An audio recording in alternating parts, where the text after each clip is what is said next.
How are y'all doing today? This is Figma for Edu Homework Hotline. For those of you that didn't know, that don't know, my name is Miggi from Figma. I'm an education designer advocate. Uh, I just got done completing a workshop on Figma design basics.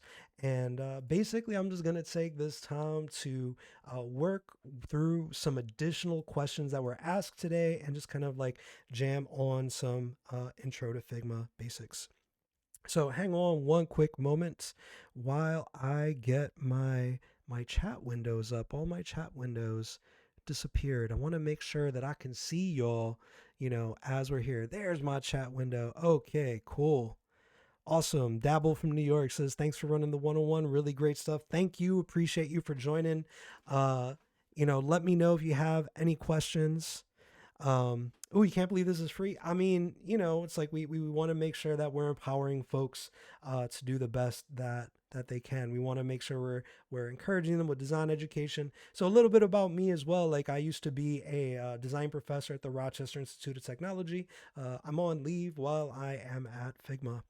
Oh, cool. So we got some questions. How do you create a drop down menu in Figma? So I know that let me see. My chat keeps disappearing. How do I? There we go. Sorry about that. My interface has just kind of been updated, so things are a little bit different. I'm gonna go through some basics. I actually have some Q&A that I'm gonna cover. But I see that someone has asked me how to make a drop down. It's actually a number of different ways to do that. I'll cover that in just a little bit. Oh, Alex, thanks for joining. It's good to see you. I think did you make a Twitter a Twitch just for this? All right. Boom. Oh, first ever lesson in Figma. Grateful. Awesome. All right. So I did have a few other questions on here.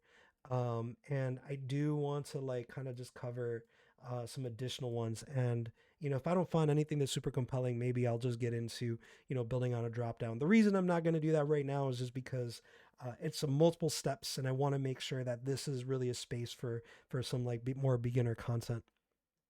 Yo, Alex, what up? I know I'm streaming. Are you proud of me? I'm doing a thing. Cool. Yeah, yeah. Make sure you head on over. For those of you that are interested in the workshops, head on over to figma.com/events. Here you will see the workshops that we have coming up. So the next one, we're going to be talking a little bit more in depth on building components and working in Figma. So this video, I'm going to save it. It's just a matter of figuring out where this video is going to be published. I know that Twitch kind of deletes things after a while, so I'll probably be uploading them to a YouTube. All right, cool. So I see Alex is in the file with me. Um, Boom. So what I'm going to do is I'm going to just, let's see, how should I get started? I think I'm going to get started actually just by talking a little bit about auto layout. I know that I didn't get to cover everything that I did in the workshop. One thing that I started talking about was just tidying things up. And I would like to spend just a little bit of time, give a little bit of space to auto layout. I think it's kind of important. And I know that somebody was asking too, like, how do you make a drop down?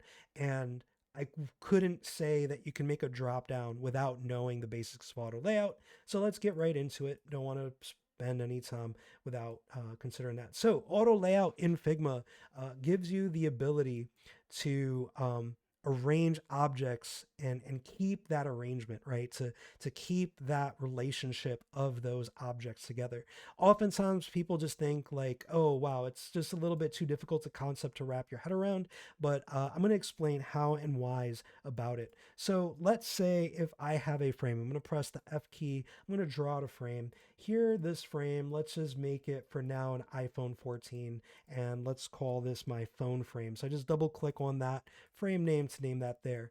Let's say that I'm wireframing out, like a design. So here, let's just say I have a simple gallery where I have a bunch of these squares. I can select that frame itself. Let's unclip the content. And here I'm going to duplicate like another rectangle and hit Command D all the way down. Oops. So let's duplicate another rectangle. and then I'm gonna hit Command D, Command D, Command D. Command D is duplicating selection. And the thing when you're making a lot of additional elements, and let's say they go outside of your frame, you want to make sure that they're still nested within. It could be easy to take an object and unnest it. So once again, this frame right here, let's clip content. You could see that it's clipped, it's within the frame. Let's unclip it. If this object, oops, if I just select this object and I command exit, control exit, this is now outside of the frame. And that could be a little bit difficult to visualize, when you're like looking at your frame itself. So there's a couple different ways to kind of consider this. So one, I could just take it and drop it right back in there. And so let's say two, I select this frame and I want to select all the objects inside of it. So I select the frame, I press enter, and it's selected just those things inside of it, right? So I'll show you that one more time. So I select phone. Even if this was set to clip content, when I press enter, you can see that everything that is nested inside of it at the next level down is selected. So let's say I want to select its parent. I press shift enter and it'll go back out. So let's press enter. These are all selected. Let's say I want to make an adjustment, right? Let's say that this object is red, and I want to move it to that third item. Let's unclip the content. Manually moving stuff can be a big pain in the butt, right? So even here, I'm like moving this and crap, I moved it out of the frame. That could be like a huge annoyance. So what I can do instead is when I select this, I can press enter. They're all selected now. And you'll see this option over here for auto layout. I can select all of those. I can go to auto layout. I can press plus. And what that has just done is place them inside of this frame, right? So this frame now contains them all. We want to name that, right? So this might just be like a gallery of images. So I'll just say like, post gallery. Oops, let me spell that better. Post gallery. There we go. So I have our post gallery. Can I move the stream video? Oh, can I move the stream video so I can see my layers? Yeah, sure. Here we go. That's a good call out. I should read these a little bit better. Boom, boom, boom, boom, boom. All right, cool. So here we go. I'll move over here. So I'm here now. All right. So here I've selected the post gallery. They're all inside of this frame, and you could see these are all there. Once again, in the last one, I showed how to rename your layers, right? So I could select that frame, press enter, and I get Command R and rename them. And I'll just say like image, put in number, and they're all renamed. There you go, 1 through 7. So always name your layers as a designer. Otherwise, design Twitter is going to come and get you, apparently. So, the one thing about auto layout you got to recognize is it's just a frame, right? It's a frame that keeps its objects in order and keeps them in with a relationship. So here, when I select this red object, let's say I want to move it down, I only need to press the down key, right? I could push up and down, and that keeps it in that organization. Another cool thing about auto layout, let's say I select the post gallery and I press enter. That selects all the objects inside. Let's apply a stroke, right? So now we got the inside stroke. Just so you can like see these a little bit better, let's round those corners off as well. Right, so there we go. So all of these objects, they're in here. I'm able to select this object. Now, even here, when I select this object, actually, does anybody want to join me in the file? Here, I'll just share my link.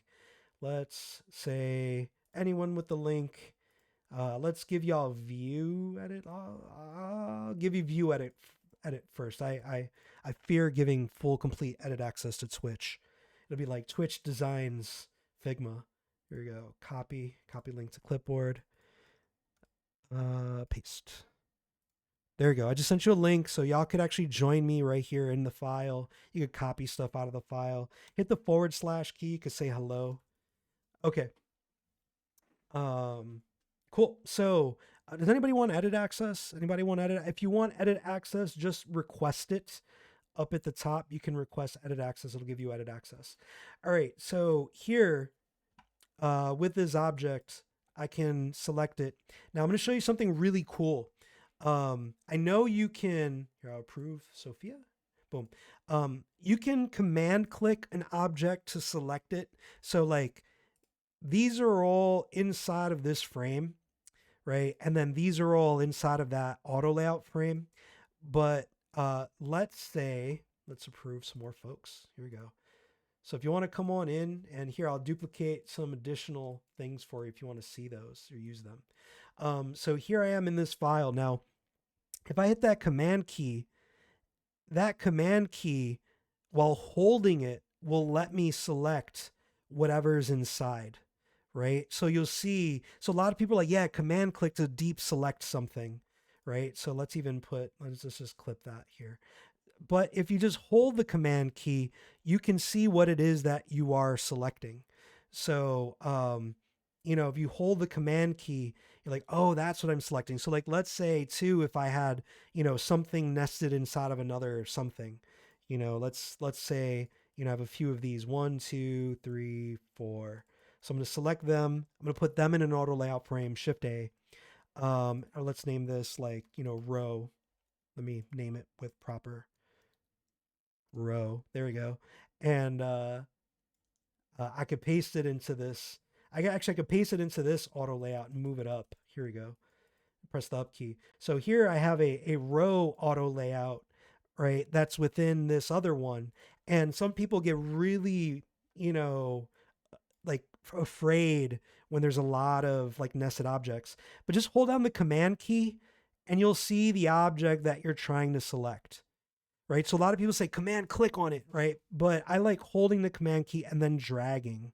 It helps me see the thing that I'm looking for. Once again, I can unclip and it helps me know exactly what it is that I'm selecting. And it also helps have the layers panel open to the left to kind of see the object that it is you're selecting. And once again, if I select this object that's inside of this row, that's inside of this vertical gallery, let's say I want to select its parent, right? So I'm just going to rename these all. I'm going to hit the shift key and rename them. Command R. I'm going to call these row items. So here, if I'm in the row item and I want to, I got to move my avatar again. Hold on. Let me. I'm going to just move. I'll move it right over here. I think I can make it smaller. There we go. It's like smaller Miggi now. All right. So here I am. I'm up here now. So if I select this row and I select a row item in there, let's say, I'm mostly on the canvas. I'm working on the canvas. I'm going to hide multiplayer cursors for a second. Hide. Wait, what is it? There you go, multiplayer cursors. I'm just going to hide multiplayer cursors just for a moment for the stream. So let's say I hit command key and I select this square, but I want to select the one above it. I press shift enter, right? And it selects the whole row. Then I press shift enter, then it selects the whole column. If I press shift enter, then I select the whole frame. Likewise, I can dig into it by pressing enter, enter, enter, and it can dig all the way in. Let's approve Dan as well. Dan wants to be up in this file. So understanding that will really help you kind of like better navigate Figma. So let's say I want to change the spacing on these row items, or I want to change them all together, right? I can hold down the command key. I hover over one of them, right? And I can press tab to select the next one, right? So if I'm doing something, I can press the tab key to select the next one over, but then I can press shift enter to select its parent. I can press enter to once again select all of those children. So that's really going to help you understand like the relationship of like all of the nested structure of your elements. So even here with all of these selected, let's go to the parent, shift enter. And here I can adjust that spacing. So let's say I throw a stroke around them. Let's go insert, throw a stroke around them, right? Let's give them some rounded corners. So here, shift enter allows me to select the auto layout, and I can adjust these. Boom. Giving you all access to this file. Please be kind and courteous and follow Figma's code of conduct. So once again, I have all these selected, right? And I press shift enter and I've selected its parent, enter, enter. Um, and that's a really good way to navigate your stuff. So here I got this row. If I want more items in my row, I can hit Command D, D, D, D, D. Let me delete some of these. Wait, let's see. Multiplayer cursors. Oh, I'm gonna move this over. Here we go. So yes, I have this row, and I could duplicate more. I can adjust their spacing. So all that is like with the auto layout, and you can tell an object is set to auto layout by these icons over here. I'm gonna just take a screenshot of that icon. I'll make it bigger. Right, that little icon next in the layers panel is going to tell you so much about that auto layout, because this right here, these objects are top left aligned as a row. But now with Figma 2, let's say if I wanted that to not be a row, but instead I want to wrap. So now set as wrap, I can drag this, and then they could be like wrapped within it. Right. And like, so let's cut that out of there, and I could paste it over here. And so once again, auto layout, what it does is it just takes your objects and arranges them, in a structured manner. So if I were to have like a card design, let's say I'd wireframe it, so this might be, the main image of the card. Let's go dark. Then I might have the, text wireframe of the card, like the title, you know. Then I might have like, maybe I have like some body text here, and then I might have a few buttons. I might have like button one, button two. So if you think about this card design, all of this is going to get encapsulated. This is just a column of content. And then there might be a row in here, right? So we were talking about tables earlier. Fundamentally, auto layout is kind of like thinking about, tables. Really what it is it's Flexbox when you're designing. So here, if I was to have these three items, I can press Shift A, and they are now an auto layout. And then I want to name that. So let's just call this, like bottom buttons. And now I can also change how they're laid out. So by default, the resizing of an auto layout frame is set to hug.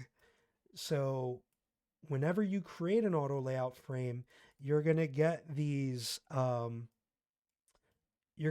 properties here. These are the types of resizing. It informs how the interface is going to react, how the frame is going to react. So right now it's hugging the contents. So this is reacting to the objects that are inside. So let's now make all four of these objects a column. Let's press Shift A. So let's just call this UI card. So as a UI card, you might want, there to be like a white background. You might want there to be some padding. Now I select this auto layout frame. Guess what? We have that. So here we have horizontal padding, right? I'm going to move myself right over to the auto layout, right? Here I am pointing at the auto layout.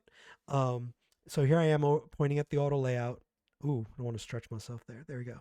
So here I am at the auto layout pane, and you'll see that these objects are arranged vertically, right? They're going top down.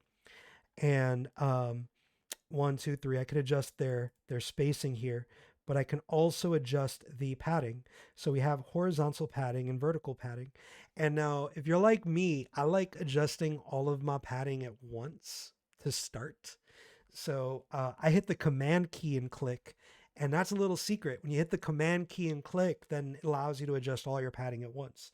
So I can set this as like, let's say, 24. So now I have 24 padding all around. And now I can also set the fill on this object. So I set a fill. So this is beginning to structure the card that I'm working on, right? I could even, just round out those corners as well. So let's say I'm building out this UI card. So this UI card, it's just a column of auto layout stuff, right? That has like headline image, has like a title, maybe has some body text. Now, if this body text grows, because the surrounding one is set to hug, right? When I select that frame, you see we got hug as its vertical resizing. When I hover over that, you'll see vertical resizing, right? Vertical resizing. Um, that's what's going to allow it to just kind of grow with that content, right? So it's like growing with that content. And then this object right here, I can choose, how this behaves inside of this auto layout because it's a nested auto layout frame. So here I can come over and I could choose its like spacing, but I could also tell this object how to behave inside of its parent, right? So let me move myself over to, here we go. I'm talking that way to it. So I can be like, this reminds me of tables and InDesign. Yeah. It's kind of similar. Hold on, I see a question. So if I have multiple rows with an auto layout frame, how do you apply scrolling, vertical or horizontal scrolling? So it all depends on. So you apply scrolling kind of like at the prototyping level. So if I was to have a frame, like I would have this in here. Let's darken up the color. So here we go. So if you have objects that overlap, right, that's something that's necessary for scrolling to happen. Let's just say I'm going to prototype this. This frame, when I go to prototype mode, right? So prototype mode's up here. So now I'm in prototype mode that way. There's prototype mode. All right, so now I'm in prototype mode. And in prototype mode, you basically instruct the frame how to react to overflow content. So right now I'm going to say for this parent frame, you're going to be vertical, right? So it's vertical scrolling. So when I hit shift space bar or, yeah, here we go. It's going to load in. There we go.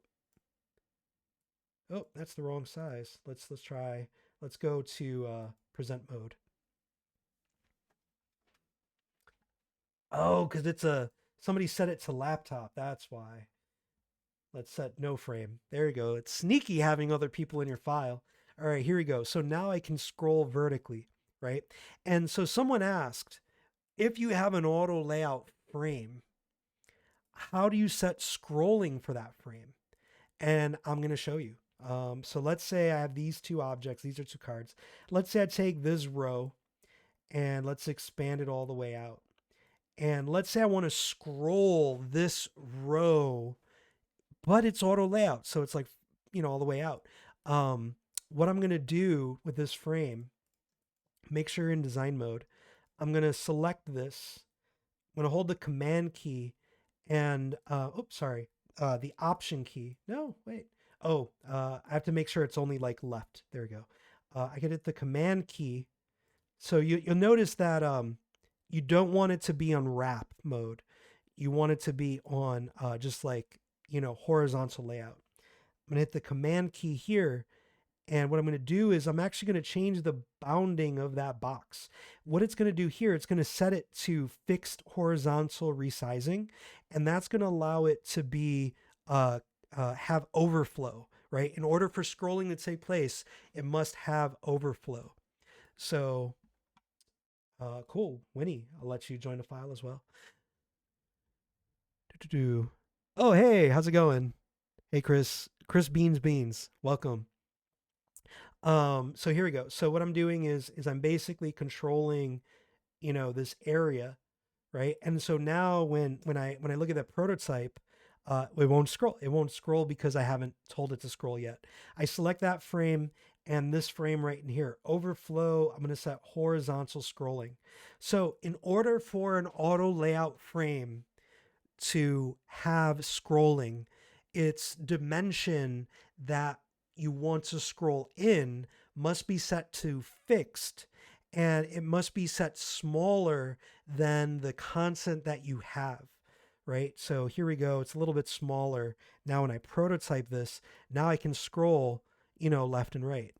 And it's still auto layout. So like here, I can still control like the spacing of it, but that outside frame needs to be set to fixed. and you resize it by holding down the command or control key, and you're effectively controlling kind of like the viewable area. Even if I clip the content, you'll see that I clipped the content there. That will allow me to still scroll, and I've kind of like hidden that other area out of view. So hopefully that answers your question. I know that there was a lot to that. I can recap it really quick. So if I have like a bunch of rectangles, let's throw a little stroke on it. Let's round those corners out. So I have rectangle, hold on the option key, drag it over to the right, hit Command D, D, D, D, D, D, right? I got a bunch of these. I select them. I press, let's name them first, right? Command R, let's rename them. I'm right in the middle of the screen. Crap, there we go. Let's move over here to the right. Command R, let's name them to, thumbnails, right? So these are all now, let's rename them to individual thumbnails. Let's say thumbnail space. Let's put some numbers in there. So we got a bunch of thumbnails. Let's put them into an auto layout frame. Let's press Shift A. They're in an auto layout frame, and let's call this thumb scroll, right? So this frame now contains them all. We can control the spacing. So I could set them to all be 16 pixels apart. And now what I need to do, you'll see it's horizontal resizing is set to hug, but I'm going to change that to fixed, and then command click over here and change that viewable area. So in order for it to scroll left to right, it has to have something to scroll. It has to have overlap or overflow. So now that we've done that, if I clip the content out, you'll see it there. And this needs to be inside of a frame to actually prototype. So I'm going to drag a frame around this. And let's clip that content. Let's just drag that there so it's in the middle. Let's command click so it's right on the edge. So this is going to have horizontal scrolling applied to it. We need to go into prototype mode and say horizontal scrolling. I'm going to call this horizontal scrolling. And now when I preview this, shift spacebar, right, I can scroll that, left and right. And that's going to give me the opportunity to do that. And once again, if let's say I want to make this cooler, I can unclip that, right? And I showed in the workshop today how to do background blur. So what I could do is this. I'm going to make a rectangle. Let's do some background blur on this scroll. So to draw a rectangle, I'm going to make this be, let's have this go from white to white. And here, let's make that gradient go from this left side. Let's snap it right there to the right side. Let's throw a little bit more white on there. Yeah, like right about there, right? And what we're going to do is we're going to apply multiply, and we're going to set that layer to have a background blur, and we're going to increase that background blur. Oh, it applies uniformly. That's a bummer. Let's see. It's not doing this one too. Is this also multiply? Oh, it is. Oh, that's a bummer. It applies uniformly to the whole layer. I thought I was going to be able to like trick it.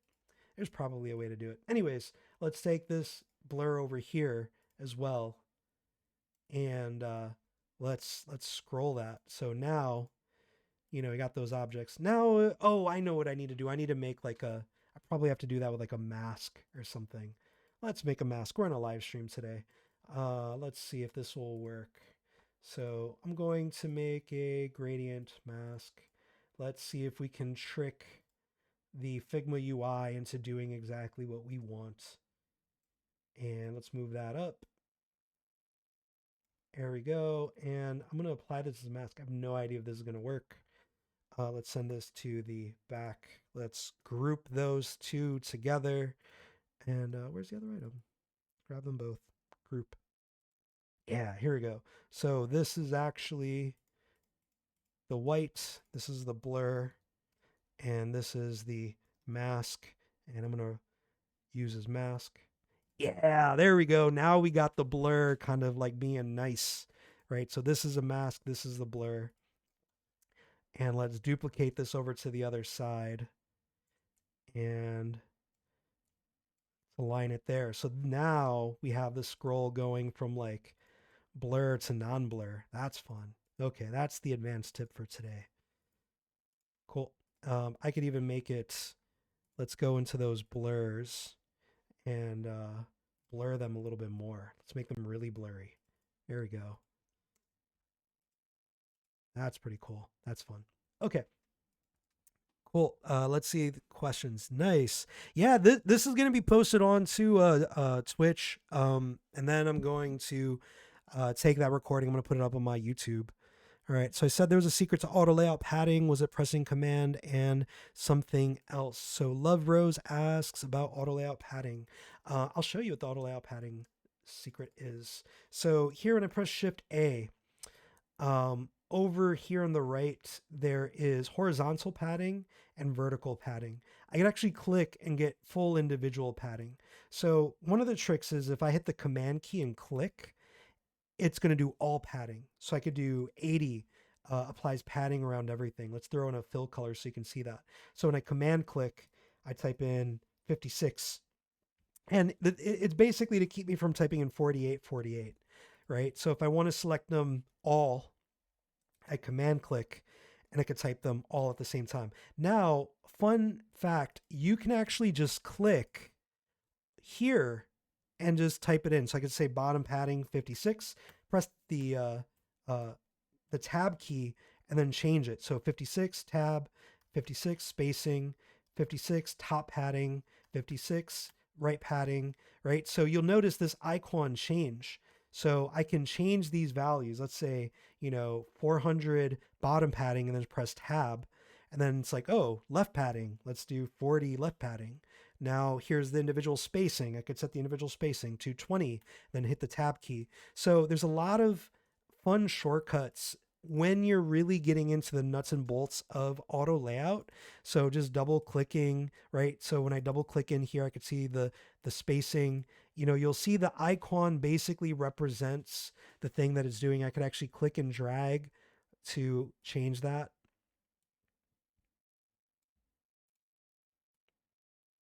In terms of like how you're working. So that's the that's that bit right there. Cool. So how can you save this for replay? I will be sharing on my YouTube. So yeah, my YouTube, because I'm not going to be spamming Figma's YouTube with this. So if you want to check out my YouTube, so one, check out my videos on Figma, youtube.com/Figma design. If you go there, go to my videos. So I have like advanced prototyping. All of our education workshops are located here. The easiest way to see a lot of the education content, pause that. Easiest way to see a lot of education content is to go to my Figma for Education channel. You actually find a lot of like the videos there. However, if many of these I'll be posting on my Miggi from Figgy account, where you could see I have a bunch of kind of small tutorials. So this is where I'll be posting these Twitch streams. So here you go. There's a link to that. Hit paste and send that to chat. So yeah, I'll be posting these Twitch streams there. Just because I don't want to be spamming, Figma proper. All right, cool. Let's see if there's any other questions. Let's see. Glad you like the tricks. Let's go back. Paste in place. Yo, I know paste in place is like legit. So somebody was asking about paste in place. So like, let's say if I have like a star here, right? And I take that star, I can copy it. And let's say I want to paste it over here. I can just go paste here. That's one. But then there's also, I can select all of these and I can right click and I say paste to replace and I replace them all. So I'll show you that one more time. So there's different paste options. So when you right click anywhere, you can just paste here, paste here, paste here.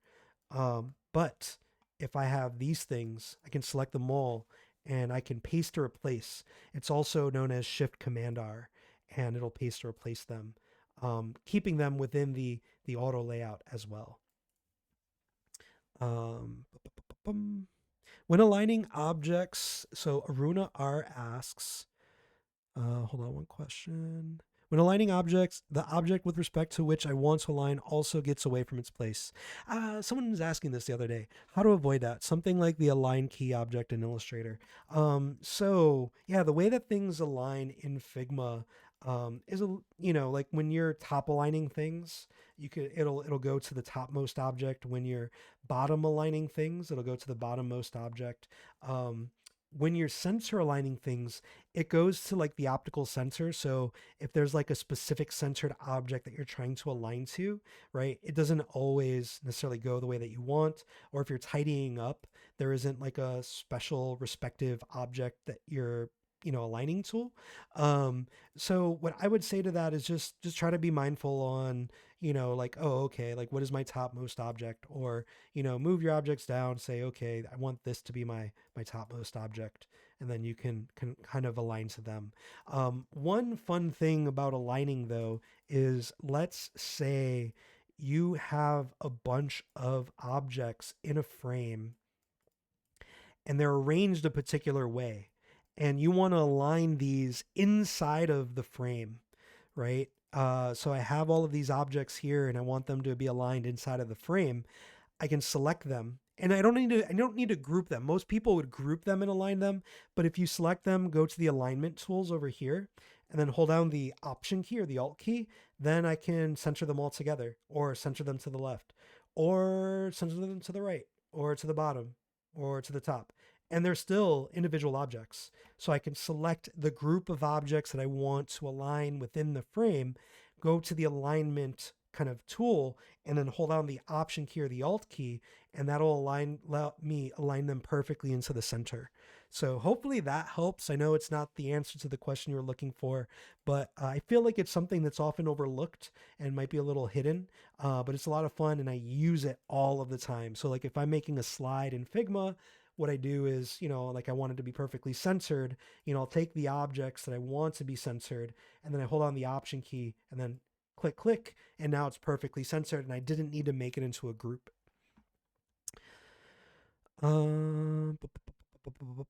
Cool. Let's see. We got tons of questions here. I'm loving these questions. Great questions, by the way.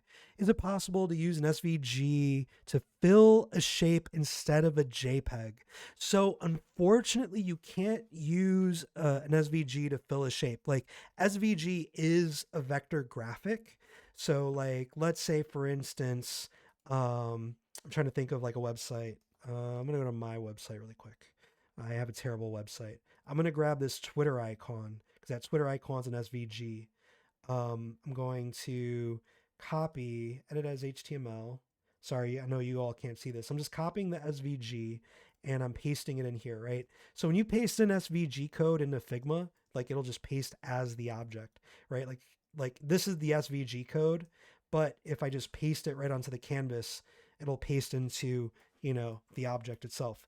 So let's say if I wanted to make the Twitter bird a pattern on this shape fill, I can't as an SVG because it is vector, right? It's like the vector object. And this is a vector object. And the image fill is for raster-based imagery. However, I can come in here and let's say I set this up as like a 2x PNG or something, or 3x. Now I can right click and copy as a PNG. I can copy this as a PNG, and I could paste this as a fill, as a PNG.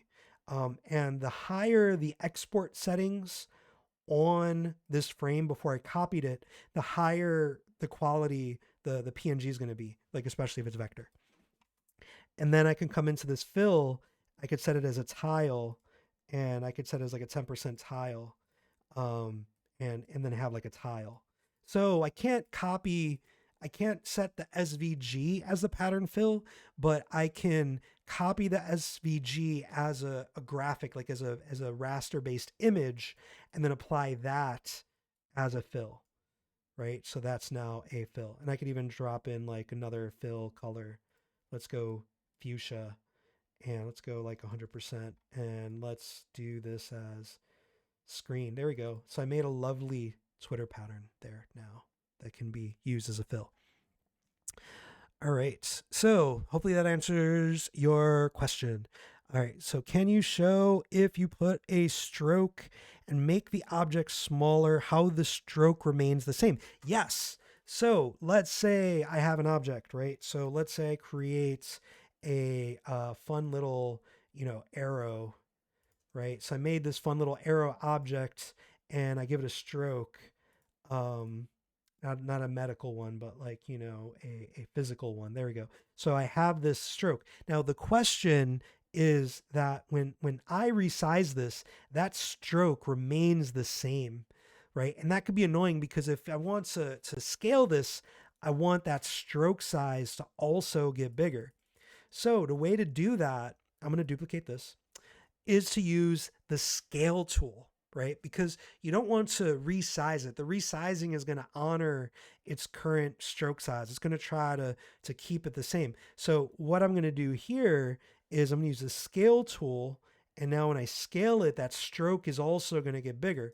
You can also scale it over here to the right. Here, let's move my avatar over here. So, I'm looking at the scale tool now. The scale tool, I could say, all right, let's go 2x. Now it's 2x. Let's hit undo. Or I could set that width and height, and it's going to constrain and resize according to its scale. So the benefit here is that those properties are also going to kind of go with it. So hopefully that answers your question. Is there a repeat grid fit feature? I am familiar with the repeat grid. I believe that was an Adobe XD feature. There isn't. However, when you're working in Figma, what you do is you work with kind of like things that are based as components. So let's say I have this like UI card. I can make this into a component. So now it's a component. It'll show up in my assets panel. I can have a bunch of these. I'm familiar with the repeat grid, and I know that this is not necessarily one for one, but you can have a number of these objects. Like you can easily duplicate them. If I want to start changing the content, I get it Command Shift K. Um, Here you can't see it, but I'm going through like some photos that I have on my computer. And what I've just done is I've kind of like charged up the photos. So I'm hitting the place image. So then I can just click, click, click, click, click, click, click, right? And then I can add those as photos in. And so once again, that's Command P or Command / type in place image. And you could select multiple images and you could place multiple images onto those shapes. And then I can select this whole thing. I can press Shift A. When I press Shift A, it puts it as a wrap auto layout, and then it allows those objects to be wrapped, and I can adjust their vertical spacing as well as their horizontal spacing. And even within this area, I can center align them. So I can align center. So that means that they're all center aligned and they're kind of maintained as a grid. And I can like align bottom left or align bottom right, or I like the align center. That looks good. I could even throw in a fill on this that's maybe a little bit darker, right? So once again, I have all of these cards in there, and because they're based off of this main component, I can make changes to the component, so like the main component itself, right? And they'll all follow suit, and they'll still be in this auto layout object as let's make that a little bit bigger. There we go. They're still in this auto layout object, like with their spacing and adjustments. So it's not quite repeater grid, but basically components plus wrapping auto layout will give you something very similar and give you a lot of control. Cool. So someone asked, how do you copy and paste an interaction while prototyping? Cool. I'm going to head on over to another page. Let's go to another page here, page 7. Let's give it a normalish color. I'm going to draw 2 frames. So here we go. I got a frame. Let's make this iPhone 14. There we go. That's the size. And so here, I'm going to make an interaction. Go into prototype mode. So now when I click this rectangle, it's going to go to frame 2, navigate frame 2. Let's do a smart animate. If anybody's watching in my live streams before, I'm a big custom Bezier person. Let's do 0.8, 0, 0.2, 1. So 0.80, that's that dot. 0.21, that's that dot. This is an ease in out. So I have this interaction here, right? if I were to duplicate, like, let's say another frame, um, and I know that I want to like copy an interaction, right? So the interaction, it's all about knowing where the interaction lives. So right here, this is tap, go to frame 2. If I select just to the left of that frame, right? So I'm clicking just to the left of that frame and I copy it. Now I can go to this other frame over here. Let's just make it a different color. And I can paste it, right? And now that interaction has been pasted from here to here. I'll show you that one more time. So it's not about duplicating the noodles themselves, right? So you have to think of the object that has the interaction. So this is the object that has the interaction. When you tap, it goes to frame 2. Let's show the interaction actually take place so you can see it work, right? So I hit Command Space Bar. When I click, it goes to frame 2. Now I want it so you'll notice that the only interactions from here to here, but I can select the object that has the interaction. I can select to the left of it, Command C, then come over here and then Command V. And then now this also has a tap. So this has the interaction going to frame 2. So let's play that. And you see that works. So I can go here, Shift Spacebar, right? I got that interaction.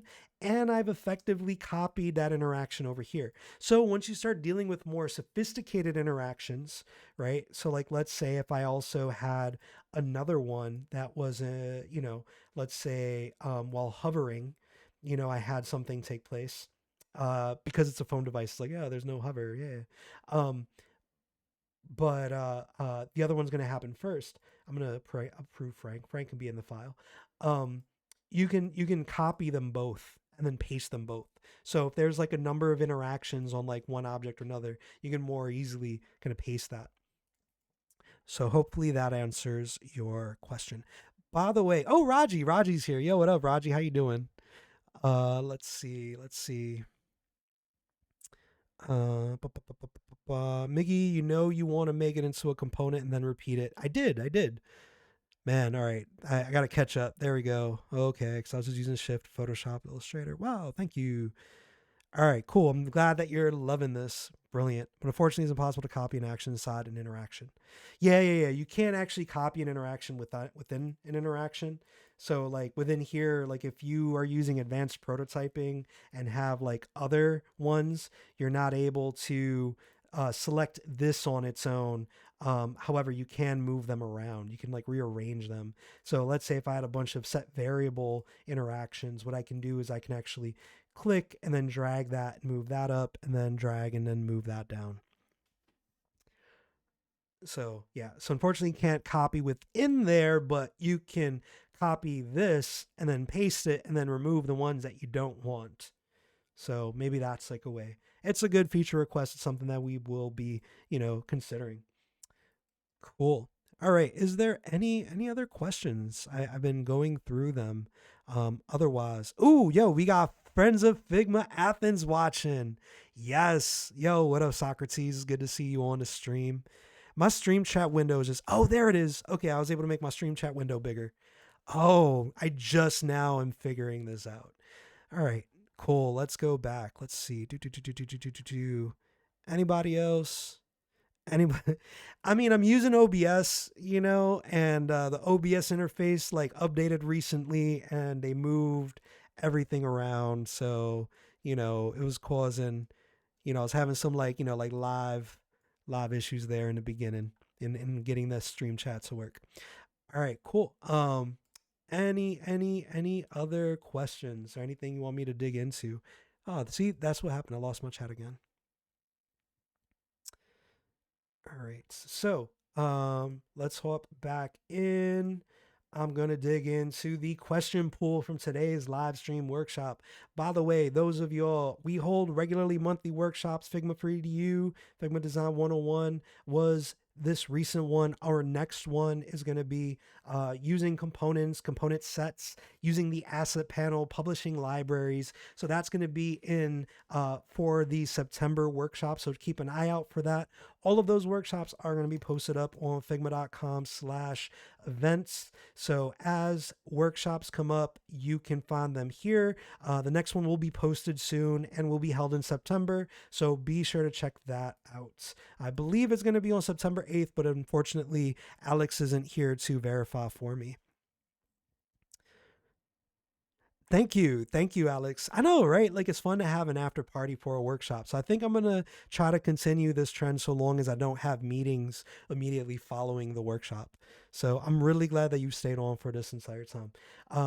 Cool. So I have about time for one more question. If anybody has anything that they would like for me to cover, let's go into that Q&A and let's see. Boom, boom, boom. Someone's asking about naming conventions. I don't want to talk about that.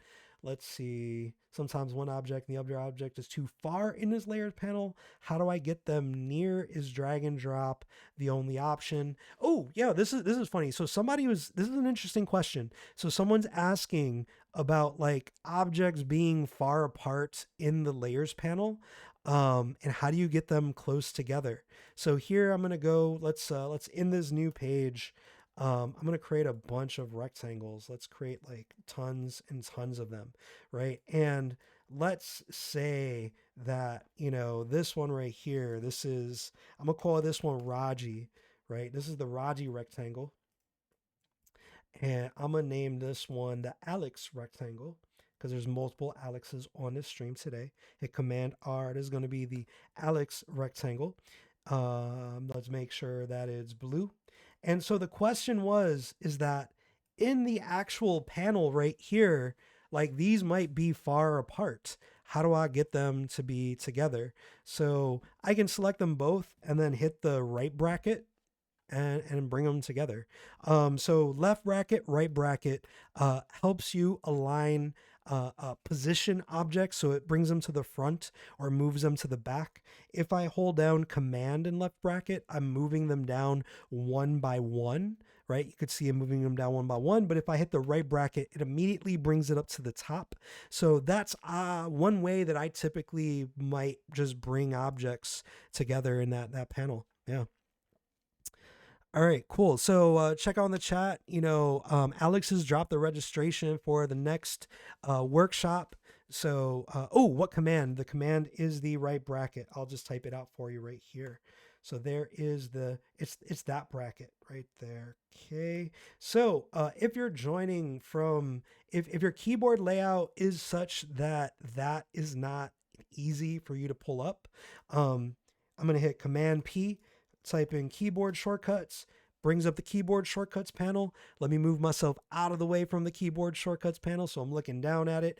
And you can see here, let's find out, where is it? Zoom, text, shape, selection. Where's it? Edit. It's in here somewhere. Transform. I just saw it. View, zoom, component arrange. Here we go. So bring forward, right? Send backwards. It's this command. So sometimes if you have like a different layout, so let's take a look on the French keyboard. Let's see if it's the same thing. Man, I already lost it. Was it view, arrange? Yeah.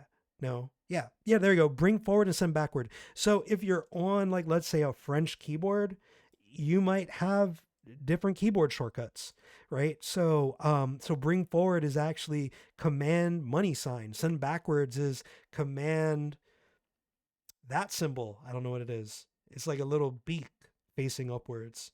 It's a bird inside the snow trying to breathe, right? So bring to front is going to be that dollar symbol, and send it back is the bird inside of snow trying to breathe upwards. That's his little beak peeking out of the snow. So yeah, depending on your keyboard layout, I know I'm always using keyboard shortcuts, but the definitive way to find the keyboard shortcut that is appropriate for your keyboard layout is to go to keyboard layout and make sure you set it, and then you can find the keyboard shortcuts that are going to fit you best. So another way, I can just hit Command / or Command P, and type in bring forward. So I can select those two objects, Command P, and type in bring to front. right? So I can use the quick command tool, the quick actions tool to find many of these common actions that I may forget the keyboard shortcuts to, and I can just type that right in. Cool. So hopefully that was helpful. Control Shift question mark on Mac. Man, these things need a timestamp. I'm not seeing a timestamp on these, so I don't know when people. Carrots. All right, folks are calling it the carrot. You know what? I think my little bird gasping for air beneath snow is a little bit more poetic. Just like Alex said, sometimes I gotta be a little bit more poetic. So we are hitting time. It is gonna be 5 past the hour. Thank you all so much for joining us today. Thanks for being on this Figma for EDU homework hotline Twitch stream. I plan to have many more of these in the future, so please subscribe to the channel. There might be some future streams. I'm gonna get Raji in on this stream. This is my baby stream. I mean, this is like my third stream. I've done some fig jamming draws. I've done a couple before, but I'm still a baby Twitch streamer, still aspiring. But yeah, next Figma Friday, yo, we got to do another Fig Jam Friday.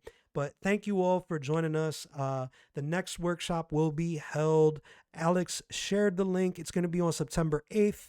I'm going to paste the registration here as well. Thank you for joining us. Really appreciate y'all. Thank you, was it Lieutenant Trademark or L Trademark? I feel like it's like Lieutenant Trademark. I was gonna salute you there for a second, but then I realized there was not another T. But cool. Thank you, Mr. Hoagie. I gotta get better at like folks's like stream names. I don't know how to pronounce them. Thank you so much. I appreciate y'all, and I will catch you next time around. So feel free to subscribe. I will try to keep my schedule updated moving from here on out, so you know when I will be streaming this type of Figma, FigJam content, design content, illustration content, stuff like that. So take care, have a wonderful day, and thank you.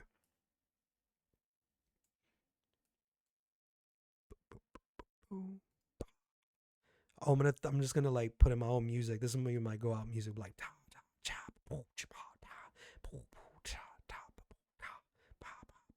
don't want to pay copyright for music, so I'm just gonna close out this way.